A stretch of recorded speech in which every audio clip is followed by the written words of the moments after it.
Kabanata 2601. Isang gwapong lalaki sa likod ni Lady Catherine ang lumapit sa kanya.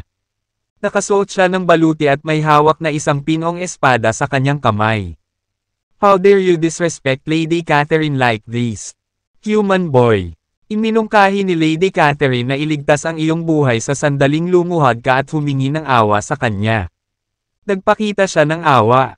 "How dare you talk to her as if she is in the same filthy league bilang iyong sarili?" Angal niya, habang nakakunot ang noo kay Dustin. Ang magandang lalaki ay ang pinagkakatiwalaang subordinate ni Lady Catherine. Siya ay hindi lamang makapangyarihan, ngunit mayroon ding magandang mukha. Nakuha niya ang pabor ni Lady Catherine. Gusto niyang lalo pang pahangin si Lady Catherine. Kaya nagboluntaryo siyang harapin si Dustin at ipahiya ito. Dalinang at ganap na natutunan ni Dustin ang aura disguising skill. Sa pangkalahatan, ang mga nilalang na may mababang cultivation base ay hindi nakakakita sa kanyang totoong vital energy na kaharian at lakas at sa makatuwid ay marami ang minamaliit sa kanya. Dahil bata pa si Dustin, inakala ng gwapong lalaki na mahina si Dustin at hindi siya mapapantayin. Kaya hindi niya sineryoso ang kalaban. "Your Highness, let me deal with this human boy. I'll capture him alive, deliver him to you," sabi ng kaakit-akit na lalaki, habang adoringly nakatingin kay Lady Catherine. "Well, fine. Sige, ibaba mo na siya. Huwag mo siyang pakitaan ng awa. Maaari mo siyang tapusin." Pagsang-ayon ni Lady Catherine sa kahilingan niya sabay tango. "Take your time. Lahat ng tao sa palasyo ay dapat mamatay ngayon." Idinagdag ni Lady Catherine sa mapaglarong excited na tono, na para bang naglalaro siya ng pusa at daga. Tila nag-enjoy siyang paglaruan ang kanyang biktima bago ito lumunin. "Nakuha ko na." Lumabas sa crowd ang gwapong lalaking nakasuot ng armor. "You reckless brat. Now, I am going to give you one last chance. Lumuhad ka ngayon. Sa ganoong paraan, hindi ka maghihirap ng sobra bagamat kailangan mong mamatay. Kapag nakagawa ako ng hakbang, hindi na ako magpapakita sa iyo ng anumang awa. Sasaktan kita bago ka mabilanggo," sabi ng gwapong lalaki. Sa sandaling natapos niya ang kanyang mga mayayabang na pahayag, ang gwapong lalaki ay nagpakawala ng isang napakalaking enerhiya na bumubuo ng mga ulap at dumating sa Dustin. Tinadya niyang takutin si Dustin sa pamamagitan ng makapangyarihang pagpapakita ng kanyang lakas upang siya ay sumuko ng hindi lumalaban. Sa kanilang hanay ng hierarchy, maaaring banta ng mas malalakas na nilalang ang mga may mas mababang cultivation base at mabigla sila. Gayunpaman, nabigo siyang takutin siya. Nakatayo lang si Dustin na parang napako sa lupang kinatatayuan.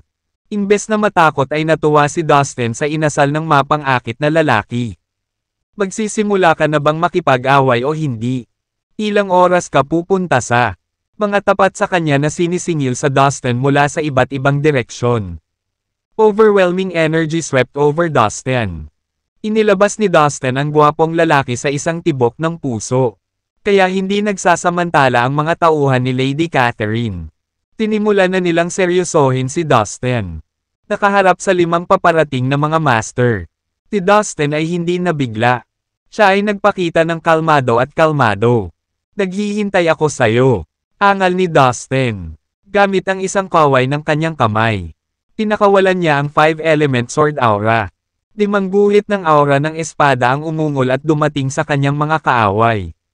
Ang nagniningning na divine ruling chains ay nahulog mula sa kalangitan sa paligid ng Dustin. Pagkatapos ay bumaba sila patungo sa 5 masters tulad ng pagbaril sa isang target sa isang dartboard. Sumugod si Dustin at umindayog sa kanyang mga kaaway. Ang 2 panig ay nasangkot sa isang matinding labanan. "Brat, go to hell."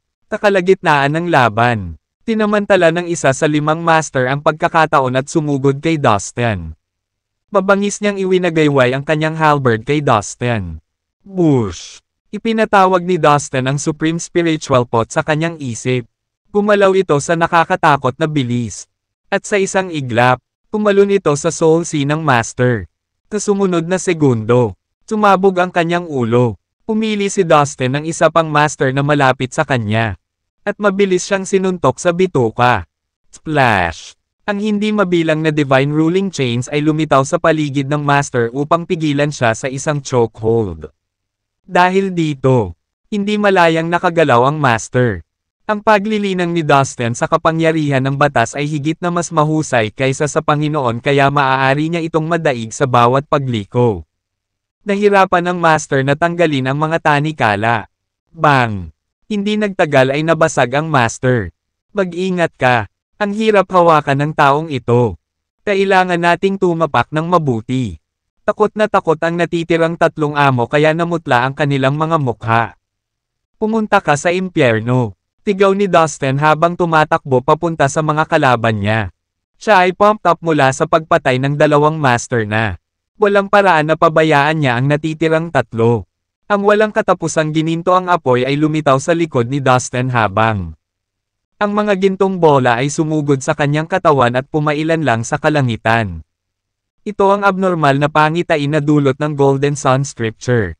Naabot na ni Dustin ang premium na yugto ng Immortal Saint Realm. Bukod, ang Golden Sun Scripture ay isang napakatalino na formula ng pagkalalaki.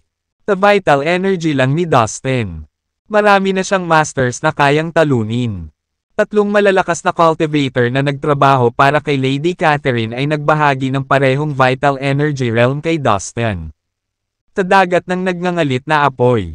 Siyam na malalaking gintong bola ang gumulong tungo sa tatlong master na naging dahilan ng marahas na pagyanig sa espasyo. Sabay-sabay na umungal ang tatlong master habang nilalabanan nila ang kanilang sarili gamit ang kanilang martial skills. Ang malakas na pag-atake ng kulay abong enerhiya ay umulan kay Dustin. Swoosh! Ang pulang ilaw ay lumipad mula sa apoy at isang anino ng malaking pulang demonyong daga ang lumitaw sa itaas ng isa sa mga master. Ang malaking pulang demonyong daga ay sumugod at pinunit ang master sa dalawa. At tumalsik ang dugo sa lahat ng dako. Isang welga lang ang kailangan para patayin siya. Sa isang segundo, nawala ang pulang demonyong daga. Isang magic dragon ang lumabas mula sa gintong apoy. Nakakakilabot ang mga kaliskis sa buong katawan nito at ang sinumang makasalubong ng tingin nito ay makakaramdam ng lamig sa kanilang gulugod. Inampes ng dragon ang isa pang master gamit ang buntot nito na halos kasing kapal ng bundok. Hindi handa at walang kamalayan. Ang master ay sumabog sa mga piraso sa lugar. Ikaw, layuan mo ako. Takot na sambit ng natitirang master. Ang pagmamasid sa kanyang mga kasama na pinatay sa ganoong kaikling panahon ay maliwanag na natakot siya. Habang iniunat ni Dustin ang kanyang kamay. Hindi mabilang na divine ruling chains ang lumipad pasulong at itinali ang master. Dustin Siu. The Evil Shadow World. Hindi mabilang na mga master ang namatay sa kanyang mga kamay. Tinabi na sa Evil Shadow World. Isa si Vinny sa pinakamalakas at bahagyang pangalawa lang sa Evil Shadow King at Counselor Alex.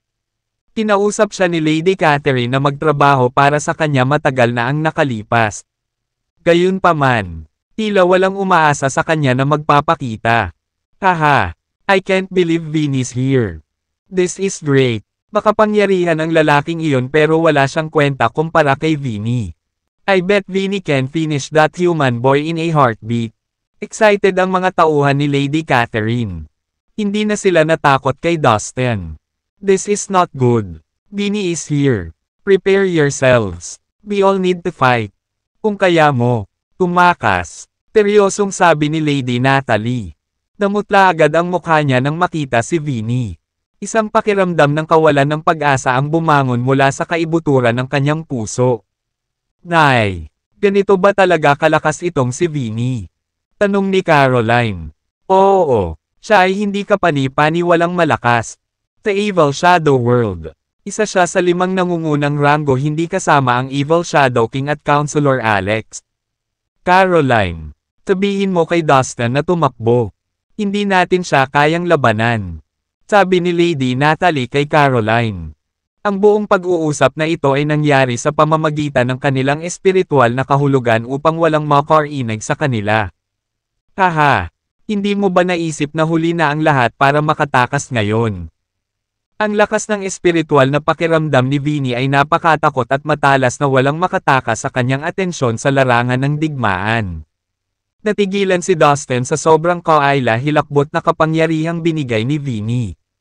Walang makakatakas sa akin, Vinny said. The look on his face calm and casual. Napatingin siya kay Dustin mula sa itaas. Mukha siyang marangal na parang isang agila na nakatingin sa ibaba na may labis na paghamak kay Dustin na tila isang maliit at hamak na langgam sa kanyang pananaw. Nararamdaman niya na si Dustin ay isang makapangyarihang magsasaka. Gayunpaman, bilang isang nangungunang sikat na master sa Evil Shadow World, paano niya maaaring sineseryoso ang isang batang tao? Nararamdaman din ni Dustin ang kanyang aura. Sa loob-loob niya, hindi niya maiwasang humanga dito. Nabatid na napakayabang ni Vinny. Gayunpaman, walang duda na siya ay napakalakas. Kahit si Dustin ay medyo natakot sa kanya. Siguradong hindi siya mas mahina kay Dustin. Dustin, Vinny seems very powerful. Sigurado ka bang kaya mo siyang harapin? Sa puntong ito, medyo nag-aalala si Caroline kaya nagpasya siyang makipag-usap sa kanya sa pamamagitan ng kanyang espiritual na kahulugan. Don't worry. Magkaroon ng konting tiwala sa lalaki mo. Okay. Lumingon si Dustin at ngumiti ng malumanay kay Caroline. Mag-ingat ka. Babala ni Caroline. Manatiling matalas. Huwag hayaang makatakas ang sinuman sa kanila. Natalie, sa tingin mo ba ay madaling makaikot ang iyong manugang? Kung gayon, ikaw ay delusional. Mamamatay ang manugang mo kapag napagdaanan niya ito. Sabi ni Lady Catherine kay Lady Natalie. Catherine, wait and see. Hinding-hindi ka mapapatawad ng Evil Shadow King sa ginawa mo. Galit na sigaw ni Lady Natalie kay Lady Catherine. Haha, maaari mong kalimutan ang tungkol sa matandang bastard para sa Chuckly Corroded. Haha. Ang spell ng Evil God ay halos isang kapangyarihan ng sumpa sa mga tao. Hindi gagana dito ang ordinaryong martial skills. Ang kapangyarihan ng vital energy force, physical strength, at spiritual sense force ay hindi sapat upang mapaglabanan ang kapangyarihan nito. Ngayon ang kapangyarihan ay tumago sa iyong katawan. Hindi magtatagal bago ang iyong buong katawan. Kabilang ang iyong pisikal na katawan at espiritual na kaluluwa ay mawawalan ng kaagnasan. In the end, you're going to turn into nothing but a pool of dirty water. Pagkatapos niyang spell on Dustin, tinignan niya ito ng mapaglarong ngiti habang ang mga kamay ay nakapulupot sa likod niya. Agad namang nanghina ang katawan ni Dustin. Mabilis na nawala ang sigla ng kanyang katawan. Ang kanyang balat at kalamnan ay nabubulok at mabilis na natutunaw unti-unting lumalabas ang kanyang mga buto. Bagay ka talaga. Hindi man lang makalaban ang taong brat na ito. Nagulat at natuwa si Lady Catherine. Haha, bata pa lang siya, kaya ko siyang patayin ng nakapikit. Baka sa kanyang mga mata ang bahid ng pagmamalaki. Dustin, ayos ka lang ba? Sabay na sigaw ni Caroline at Lady Natalie. With that, tinugod ni Caroline si Dustin sa kabila ng lahat ng nangyayari. Dahil sa pagod at sakit, tumangala si Dustin at malumanay na ngumiti. Siya ay nasa pintuan ng kamatayan. Na ang kanyang buong katawan ay nasaktan at natatakpan ng mga nabubulok na sugat. Haha, ito ba ang kapangyarihan ng isang sumpa? Well, ito ay kakaiba at hindi maiisip. Ngumiti si Dustin. Ngunit hindi maitago ng kanyang mga mata ang sakit sa kanyang mga sugat. Nagsimulang mabulok ang mukha ni Dustin. Nakakatakot ang itsura kahit natatawa siya. Ang kanyang mga sugat ay nahawahan at naamoy. Unfortunately, you have not mastered it yet. You cannot kill me merely by your cursed skill. Nakangiting sabi ni Dustin. Nanatili siyang kalmado at tiwala sa sarili. Dustin, okay ka lang? Nag-aalalang tanong ni Caroline habang sinusubukang lumapit kay Dustin. Gayunpaman, tinitik ni Dustin ang kanyang mga daliri at marahang itinulak si Caroline patungo kay Lady Natalie. Huwag mo akong alalahanin. Ayos lang ako. Magiliw na tiningnan ni Dustin si Caroline at binigyan siya ng isang nakakapanatag na ngiti. Pero nabubulok na ang katawan mo. Nilaybot ng mga mata ni Caroline ang buong katawan ni Dustin. At hindi niya maiwasang mag-alala. It is just a temporary phenomenon. Nakangiting sabi ni Dustin. Haha, human brat, bilib talaga ako sa iyo. Kumakatok ka ngayon sa pintuan ng kamatayan. Walang paraan para sa iyo. At may kumpiyansa kang kumilos na parang okay lang ang lahat. Sa tingin mo ba, ito ay sarili respeto? Mas mahalaga pa ba sa buhay mo sa puntong ito? Tanga ka, nang makita ang kalagayan ni Dustin. Napahagalpak ng tawa si Vinny. Nakuha niya ang masamang spell ng Evil God mula sa isang superior universe na tinatawag na Heavenly Evil Universe. Kumpiyansa siya sa kapangyarihan ng sumpa na ito. Naniniwala siya na hindi makakaligtas si Dustin matapos maipit sa kanyang first spell. Sa isip niya, nagdadrama lang si Dustin at pinipilit ang sarili na magpakitang mas malakas. O talaga, nakangiting sabi ni Dustin. Bang! Isang anino ang lumabas sa katawan ni Dustin at tumabi sa kanya ang matangkad na demonyong avatar. Shoop! Shoop! Ang mga itim na demonyong Ron ay nakita at tinakpan ang paligid. Ang demonyong avatar ay nagpractice sa ikapitong yugto ng World Silang Tubod Magic at pinagkadalubhasaan ang paggamit nito. Napuno ito ng isang malakas na puwersa sa sandaling ginamit ito ng demonyong avatar. Agad na tumahimik ang lahat sa mundo. Ang hangin ay selyado at ang oras ay huminto nang ang lahat ay hindi gumagalaw. Ang mga kulay abong array na sumasakop kay Dustin ay nagyelo at nawala rin ang epekto nito. Inayos ni Dustin ang kanyang katawan at lumitaw sa ibang posisyon habang siya ay humiwalay sa mga kulay abong array. Haha! I knew it! The so-called curse spell is just some kind of low power and its effect is not really that intimidating. In terms of low power, I'm much better than you. How can you possibly kill me with a curse spell based? Ang lumabas sa harap ni Vinny. Inabot niya at tinapik-tapik ang mukha ni Vinny. Brat, how dare you? Nagulat at nagalit si Vinny sa ginawa ni Dustin. Bakit hindi? Ngumisi si Dustin habang hinahawakan muli ang mukha ni Vinny. Puff! Ang katawan ni Vinny ay sumabog sa mga piraso at ang kanyang espiritual na kaluluwa ay nawasak din. Mabilis! Inagaw ni Dustin ang ilang space ring na lumabas sa katawan ni Vinny at inilagay ang mga ito. Human brat, pinatay mo si Vinny. Tigaw ni Lady Catherine. Habang napuno ng takot ang kanyang mga mata. Si Vinny ang pinakamakapangyarihang mandirigma na dinala niya ngayon. Ngayon ay patay na si Vinny. Ngayon, wala sa kanyang mga tagasunod ang tumutugma kay Dustin. Magtipon kayong lahat. Sabay-sabay nating patayin ang taong ito. Galit na utos ni Lady Catherine. Sabay tayong lumaban. Umorder kaagad si Lady Natalie. Naging tense ang kapaligiran habang naghahanda ang dalawang puwersa para sa labanan. Ang mga miyembro mula sa magkabilang panig ay naghanda at nagtipon para sa isang matinding labanan. Grupo lang sila ng langgam. Madali ko silang patayin lahat. Napangiti si Dustin. Kumilos ang demonyong avatar at sa isang iglap ay lumapit sa grupo ng mga tao sa kabilang panig. Bush! Ibinuhos ng napakatinding itim na Ron ang kapangyarihan nito at inatake ang mga kalaban. Lahat ng bagay sa loob ng 100,000 milya ay sarado at nagyelo sa lugar. Ang lahat, kabilang si Lady Catherine, ay selyado mula sa pakikipaglaban at pagpapakawalan ng kapangyarihan. Labis silang natakot. Swoosh! Ikinaway ni Dustin ang kanyang kamay at 5 Sword Aura Dragon na may iba't ibang kulay ang bumuo ng array at sumugod. Umalangaw-ngaw ang kulog at kidlat mula sa itaas ng mga ulap. Hindi nagtagal. Natabunan ng lupa ang mga nagkalat na katawan ng mga tauhan ni Lady Catherine. May mga sirang buto at mga piraso ng laman kung saan-saan habang natatakpan ng dugo ang lupa. Sa isang kisap mata, karamihan sa mga tao sa hukbo na dinala ni Lady Catherine ay maaaring namatay o nasugatan. Pati si Vinny ay ibinaba ni Dustin. Ang iba ay hindi nagkaroon ng pagkakataon. Kung pati si Vinny ay natamba sa pag-atake ni Dustin, ano ang magagawa ng mga mahihina?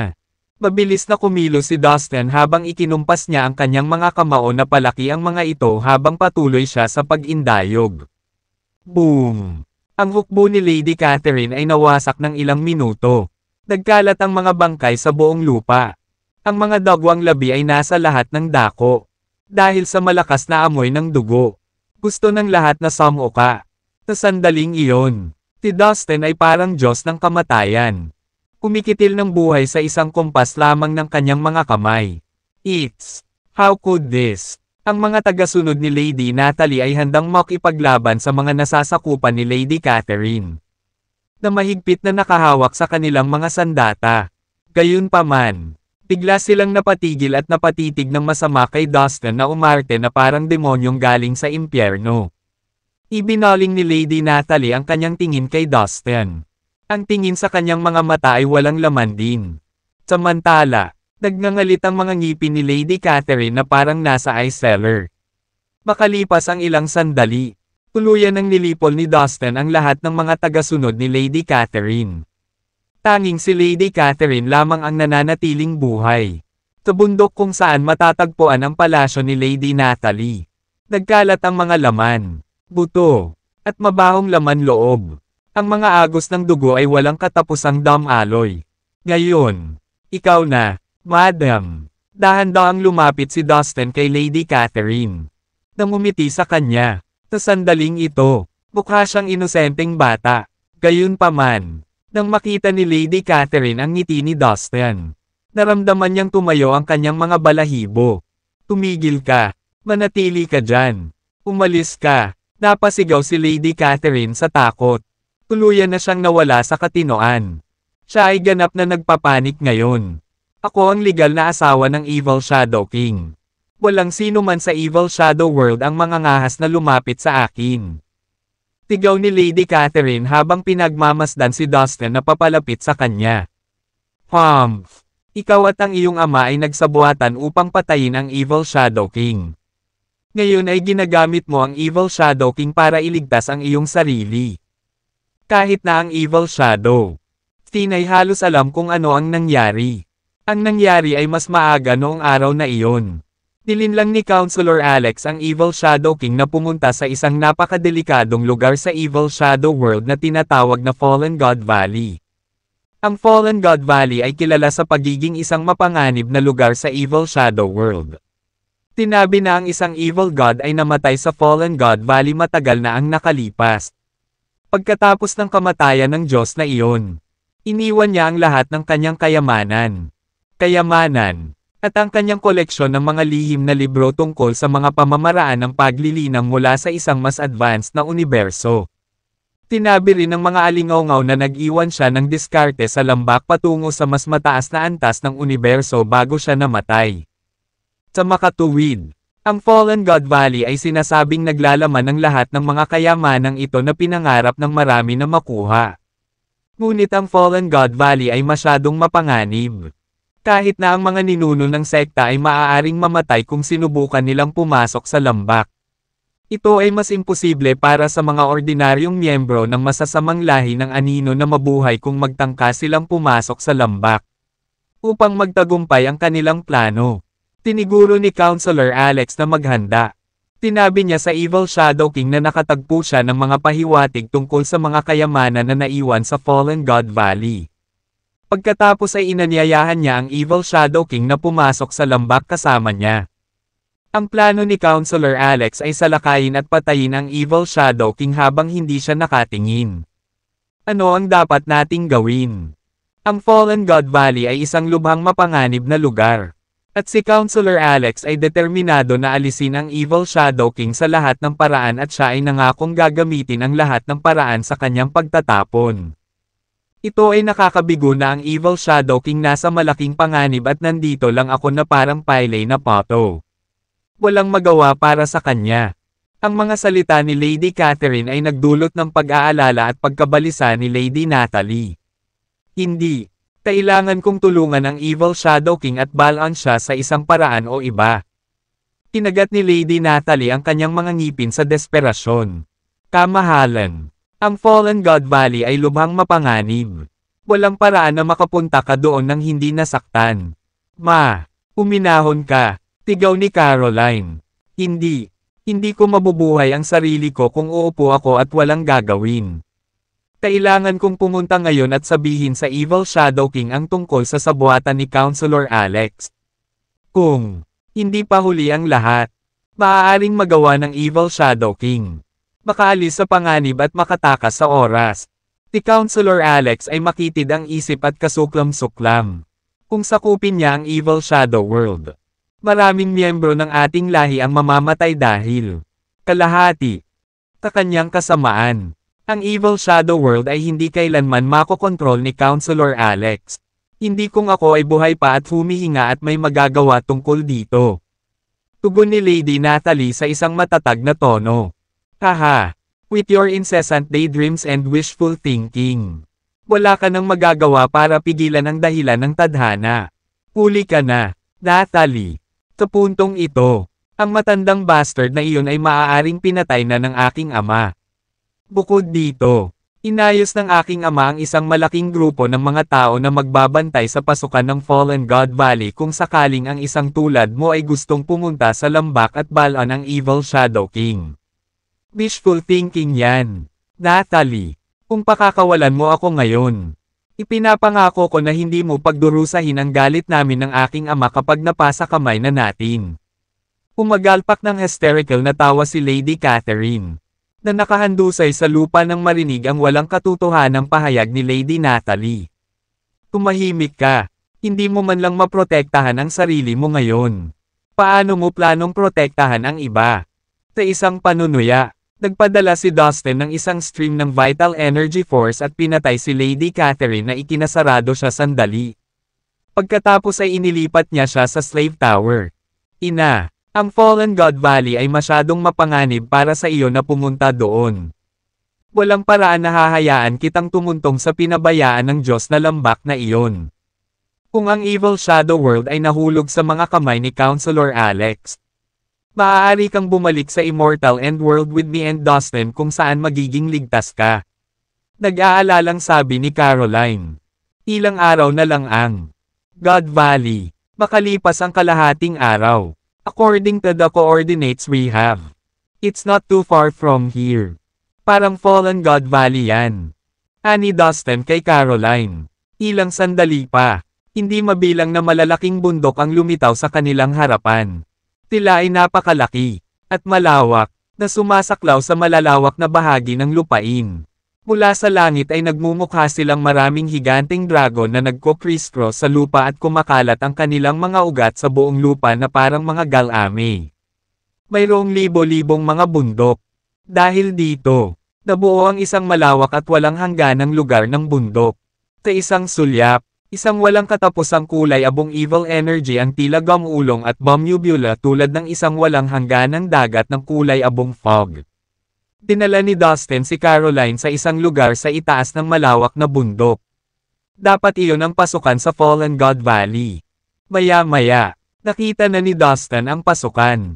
Pumakbang siya palapit dito bagamat nasa ligtas na distansya. Mayroong isang malaking bilang ng mga tao mula sa masasamang lahi ng anino na nagbabantay sa pasukan. Ganap na nakaharang sa pasukan ng lambak. Hindi na kailangang sabihin. Ang mga taong ito ay talagang inutusan ni Counselor Alex. At pumwesto sa labas ng pasukan kung sakaling may pumasok sa lambak upang balaan ang Evil Shadow King. Direktang lumapag si Dustin sa bakana ng lambak kasama si Caroline. Sino ka? Kaagad. Daan-daang miyembro ng masasamang lahi ng anino ang pumalibot kina Dustin at Caroline. Ang bawat isa sa kanila ay isang malakas na magsasaka. Nagawa na ni Counselor Alex ang kanyang takdang aralin at maingat na pinili ang mga ito. Hindi siya nag-iiwan ng kahit ano sa pagkakataon. Swoosh! Tinawayan ni Dustin ang kanyang kamay at 5 hanay ng sword aura ang sumugod. Sa isang iglap, lahat ng daan-daang tao na nakapaligid sa kanya ay pinutol. Damn it, may malakas tayo dito. Go and kill them immediately. Hindi napigilan ng isang lalaking naka-gray na mukhang pinuno. Ang grupo ng mga taong nagbabantay sa lambak ay umahan at sumugod patungo kina Dustin at Caroline nang utusan sila ng kanilang pinuno. Bush! Ang demonyong avatar ay biglang lumitaw at mabilis na ginamit ang ika-7 antas ng bawal na mahika. Napuno ng napakaraming Black Evil Rune ang lugar sa isang iglap. Ang lahat ng mga miyembro ng masasamang lahi ng anino ay natagpuan ang kanilang sarili na nakulong at hindi makagalaw. Arg! Anong klaseng demonic skill ito? Maging ang tatlo sa pinakamakapangyarihang magsasaka sa kanila ay umungal habang nagpupumilit silang kumilos. Ang tatlong pinunong ito ay may parehong dami ng kapangyarihan gaya ng dakilang pinuno ng lahi ng demonyo sa kailaliman. Sila rin ay nakulong at hindi makagalaw. Ang demonyong avatar ay nagtataglay ng kapangyarihan na mas malakas kaysa sa dakilang pinuno ng lahi ng demonyo sa kailaliman. Boom! Ang diabolic killing needle ng demonic avatar ay naging isang makapal na patpat na bakal at madaling tumangay sa mga lalaking nagbabantay sa pasukan. Puff! Ang sino mang mahawakan ng baras na bakal ay walang awang pinagputol-putol. Ang mga buto ay nagkawatak-watik at ang mga laman at dugo ay lumipad palayo sa katawan. Matapos ang isang dosenang hininga, ang lahat ng mga taong nagbabantay sa pasukan sa lambak, kasama ang tatlong malalakas na pinuno, ay pinatay ng demonyong avatar. Ang demonyong avatar ni Dustin ay tunay na nagmature at nagawang harapin ang mga kaaway ng mag-isa. Kasama ang kanyang kasama, tumayo si Dustin sa pasukan at diretsyong tumingin sa lambak. Isa itong malaking lambak. Tumingin siya sa paligid at nakita niya ang malabo. Kulay abo. Masamang enerhiya na dumadaloy at kumukulo. Dahil sa manipis na ulap, mahirap makita kung ano ang nasa loob. Inilabas ni Dustin ang kanyang espiritual na pakiramdam upang tuklasin ang lambak. Sa kanyang sorpresa, ang kanyang espiritual na lakas ng pakiramdam ay may kakayahang makita lamang ang mga bagay na ilang milya ang layo mula sa kanya. Wow! Nagulat ito kay Dustin. Alam niya na ang kanyang espiritual na lakas ng pakiramdam ay hindi kasing lakas ng isang ninuno ng sekta. Ngunit mas malakas pa rin ito kaysa sa mga dakilang pinuno ng lahi ng demonyo sa kailaliman at mga dakilang pinuno ng Sked. Parehong nakahinga ng maluwag sina Dustin at Caroline. Ang Fallen God Valley ay talagang lubhang mapanganib. Sabi ni Dustin, kung sila ay mga ordinaryong mandirigma ng masasamang lahi ng anino, sila ay namatay sa ilalim ng pag-atake ng mga bulok na figure. Dahil lamang sa pambihirang kapangyarihan ni Dustin at ng kanyang demonyong avatar kaya sila ay nanatiling ligtas at maayos. Patuloy na sumulong sina Dustin, Caroline, at ang demonyong avatar. Ang lambak ay malawak at tila walang katapusan. Nadama nila na dapat ay may mas maraming masamang enerhiya sa unahan nila. Ang masamang enerhiya ay napakakapal na hindi ito matuno. Ito ay naging hindi mabilang na kulay abong batis na damaloy sa kalawakan. Umaagos ang kulay abong tubig kung saan-saan. Marahang umaagos sa kanilang mga paa. Kung maaari akong magtanim dito, mabilis akong makalusot, sabi ni Caroline. Sa katunayan, mayroong masyadong maraming masamang enerhiya sa Fallen God Valley. Ito talaga ang langit para sa masasamang lahi ng anino upang linangin. Huwag mo munang isipin ang pagtatanim dito. Ang pinakamahalagang bagay para sa atin ngayon ay mahanap ang Evil Shadow King sa lambak na ito at sabihin sa kanya na gusto siyang patayin ni Counselor Alex. Dadalhin kita dito para magsanay mamaya kapag nagkaroon na tayo ng pagkakataon. Ang pagkakataon, sabi ni Dustin. Oo, naiintindihan ko, sabi ni Caroline habang tumatango. Batid niya ang panganib na nasa lambak. Noon lang, bush, bush, bush, biglang, isang malakas na hangin ang umungol. Napinalatag ang lahat sa kanyang gising habang binubugbog nito ang lahat na parang isang magulong drumbeat. Ang kaguluhan ay hindi dahil sa normal na hangin. Ngunit dahil ang masamang enerhiya sa espasyo sa unahan ay masyadong siksik. Bilang resulta, ito ay hindi matatag at paminsan-minsan ay sumasabog ng hindi inaasahan. Ang magulong masamang enerhiya ay patuloy na nag-iipon sa hangin at gumawa ng mga nakakatakot na tunog na umaalulong na parang multo na pinapaalis ng demonyo. Dahil lahat ng bagay na karaniwang may malakas na ugat sa lupa ay nabunot at lumilipad sa paligid na parang mga tuyong dahon. Ang masamang enerhiya dito ay hindi bababa sa 1,000 beses na mas siksik kaysa sa labas ng mundo.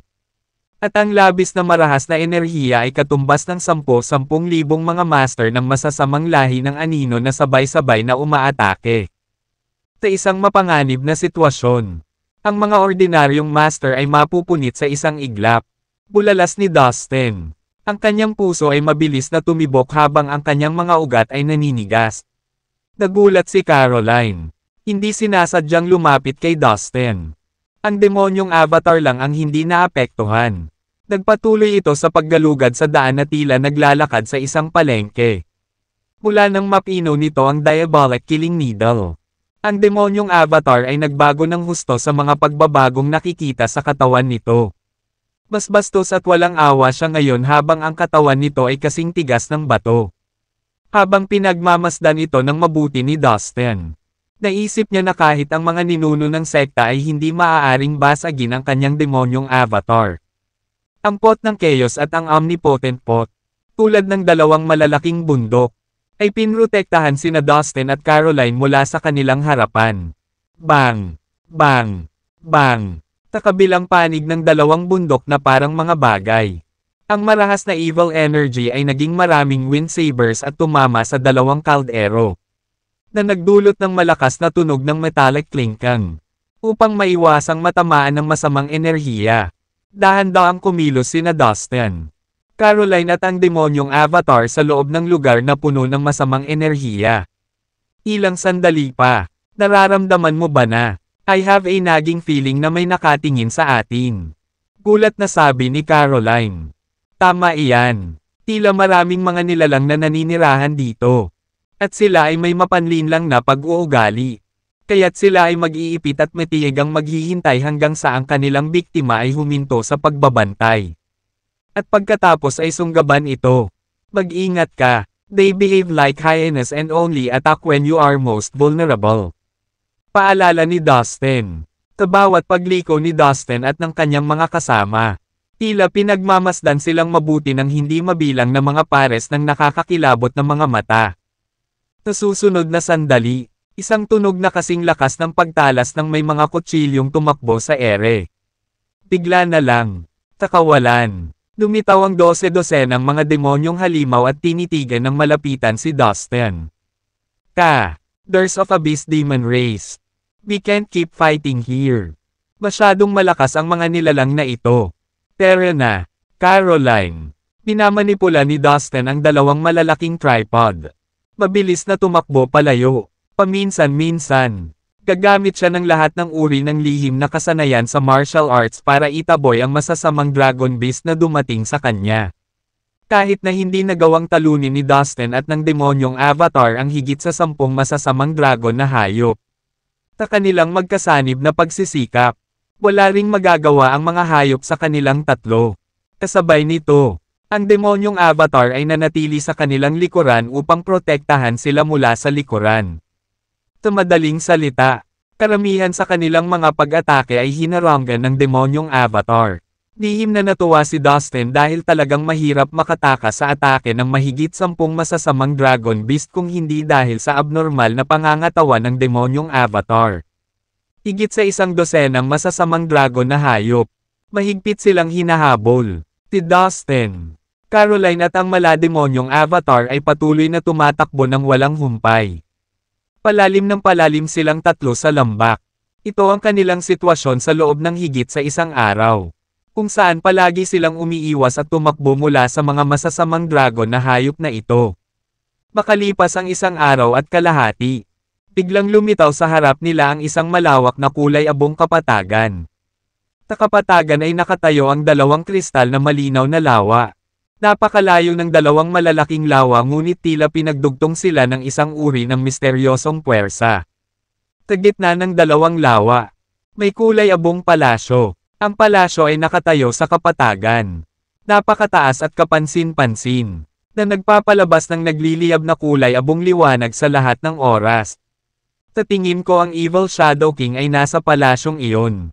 Biglang sabi ni Caroline habang nakatingin sa palasyo sa gitna ng kapatagan. Talaga? Paano mo nalaman? Natigilan si Dustin. Ito ay isang espesyal na kakayahan sa aming masamang lahi ng anino. Ang mga magkakadugo ay maaaring makaramdam sa isa't isa. Kung mas malapit sila sa isa't isa, mas magiging malakas ang kanilang koneksyon. Tulad ng aking ina at ako. Sa sandaling nakita ko siya, nalaman ko kaagad na siya iyon. Paliwanag ni Caroline. I see. Tapos, mararamdaman mo ba kung sino man sa pamilya mo ang nasa palasyong iyon? Tanong ni Dustin. Yes. There is someone. And I can feel that it's a close family member. It can only be the evil Shadow King. Tila sigurado si Caroline na hindi ito maaaring iba. Ang totoo, nagalit siya sa evil Shadow King. Gayunpaman, siya pa rin ang kanyang ama. At hindi iyon mababago. That's great. We finally found the evil Shadow King.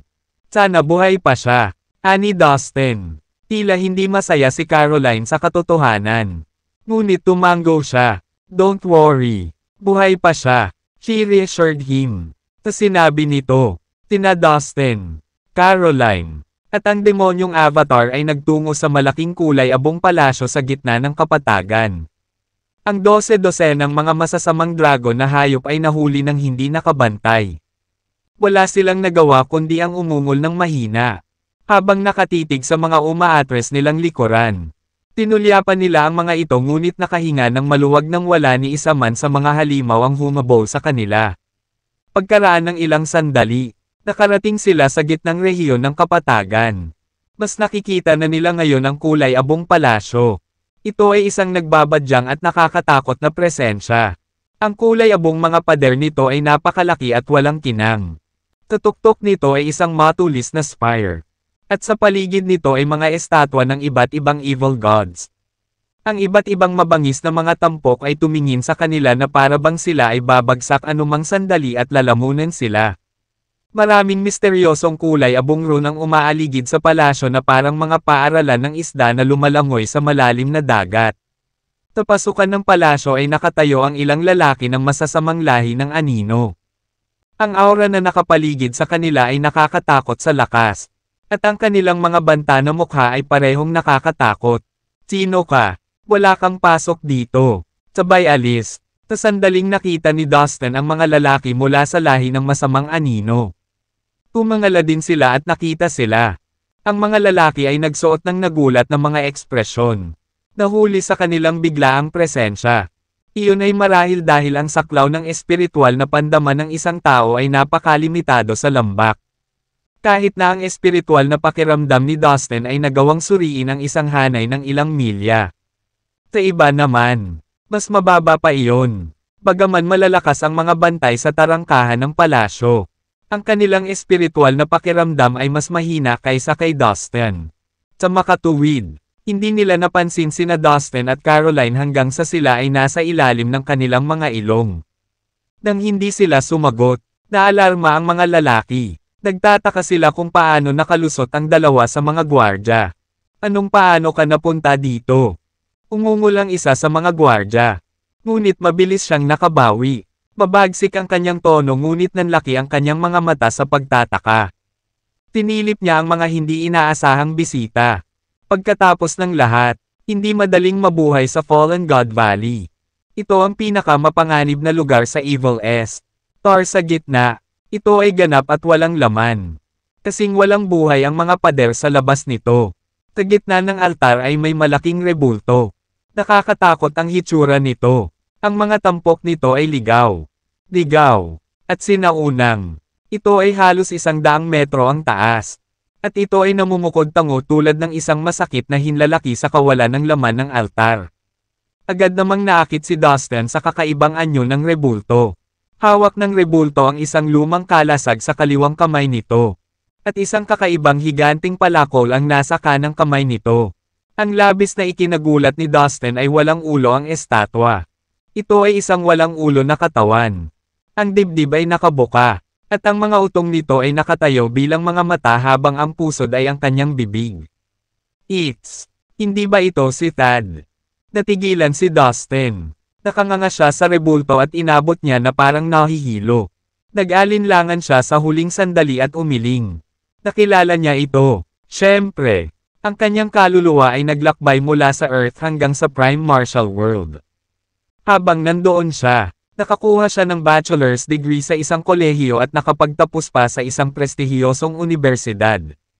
Bilang isang scholar, natutunan niya ang tungkol sa maraming mga makasaysayang alamat at ang kultura ng sinaunang Cathay Nation. Natahimik si Dustin, habang inaalala ang isang sinaunang libro tungkol sa Cathay Nation na nabasa niya. Tinasabing si Tad at ang emperador ay nagpaligsahan sa isa't isa upang maging isang Diyos. Pinugit ng emperador si Tad at inilibing sa bundok. Ngunit nabuhay siyang muli. Nakasamaang palad. Wala na ang kanyang ulo. Kaya't ipinagpatuloy niya ang pakikipaglaban gamit ang kanyang dalawang utong bilang kanyang mga mata at kanyang pusod bilang kanyang bibig. Lahat ng nalalaman ni Dustin tungkol kay Tad ay sinuri. Siguradong siya iyon. Nako, ang estatwa na iyon ay tila ang ating evil ancestor. Ito ang pinakaunang evil god. At ang ninuno ng masasamang lahi ng Anino ayon sa alamat. Tinasabi na ang masamang lahi ng Anino ay nabuo mula sa dugo ng evil ancestor mismo. Mula roon, tila ay patuloy na lumaki at kumalat. Bulong ni Caroline kay Dustin nang makita niya ang rebulto sa altar. Kumikislap ang mga mata niya sa tuwa. Habang hinahangaan ang rebulto, si Tad ang ninuno ng masasamang lahi ng Anino. Nagulat si Dustin. Nagkataon lang ba o pareho silang tao? Gayunpaman, walang oras si Dustin para isipin ito ngayon. May nakita siyang dalawang figure sa altar sa gitna ng plaza. Naka-cross-legged sila sa harap ng isang estatwa na halos 100 metro ang taas. Ang isa ay nasa katanghaliang gulang na lalaki at ang isa ay isang matandang lalaki. Ang nasa katanghaliang gulang na lalaki ay may parisukat na mukha at nakasuot ng kulay abong balabal. He gave off this powerful vibe na nagpang-inig sa mga tao sa takot. Ang matanda ay pandak at payat na may bigot. Mukha siyang solemn. Sa unang tingin, mukha silang mga ordinaryong tao dahil hindi sila naglalabas ng anumang uri ng enerhiya. Madaling mapagkakamalan ng mga karaniwang tao bilang mga taong walang anumang kasanayan sa martial arts. Mahirap husgahan ang kanilang vital energy realms. Gayunpaman, iba si Dustin. Sa sandaling pagtitig niya sa mga ito ay agad siyang nagulat. Sa labas, maaari silang magmukhang hindi nakakapinsala ngunit hindi iyon ang kaso. Tila ay lubhang mapanganib. Nagtataglay sila ng walang katapusang kapangyarihan na maaaring sirain ang lahat. Sa oras na iyon, ang dalawang tao sa altar ay naka-cross-legged at ang kanilang mga kamay ay patuloy na gumagawa ng mga mahiwagang kilos.